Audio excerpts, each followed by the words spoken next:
उत्सवाच्या निमित्तानं आज उपस्थित असलेले आपल्या उत्सव समितीचे अध्यक्ष आदरणीय सावकारे साहेब, आदरणीय अशोक भाऊ, आदरणीय राजू मामा, आदरणीय महापौर, उपमहापौर संजू भाऊसाहेब, देवकर अप्पा, SP साहेब, त्याचप्रमाणे सगळेच पक्षांचे आणि सगळ्या जाती धर्माचे या ठिकाणी उपस्थित नागरिक बंधू भगिनी मित्रांनो, खरं म्हणाल तर जळगाव हे एक आदर्श शिवजयंती मनवण्याचा दरवर्षी प्रयत्न करत असते.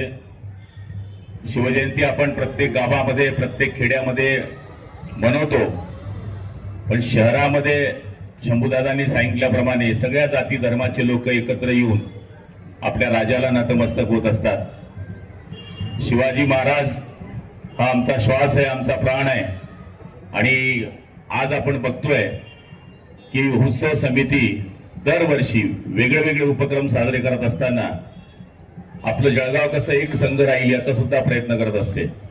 मी आपल्या सगळ्यांच्या वतीनं शिवजयंतीच्या आपल्या सगळ्यांना खूप खूप शुभेच्छा देतो आणि माझे 2 शब्द संपवतो. जय हिंद, जय महाराष्ट्र. हर हर सर्वांना शिवजयंतीच्या खूप खूप शुभेच्छा.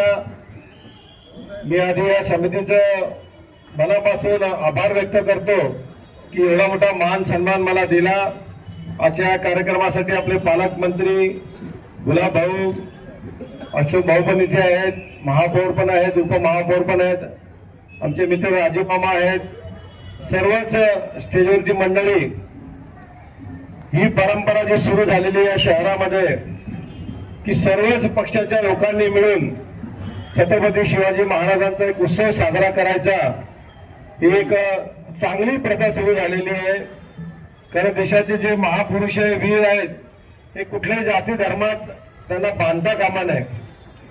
त्यांनी जी काही कामं केली ती प्रत्येक जाती धर्मासाठी, या देशासाठी केलेली कामं असतात.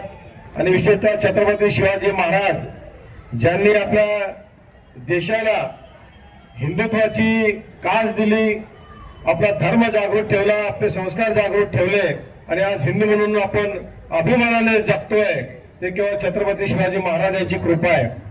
आणि म्हणून अशी ही जयंती दरवर्षाप्रमाणे आजही आपण साजरी करतोय.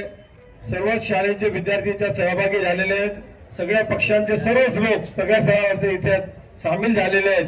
मी माझ्या वतीने पुनश्च एकदा सगळ्या शिवप्रेमींना खूप खूप शुभेच्छा देतो. जय हिंद, जय महाराष्ट्र, जय शिवराय.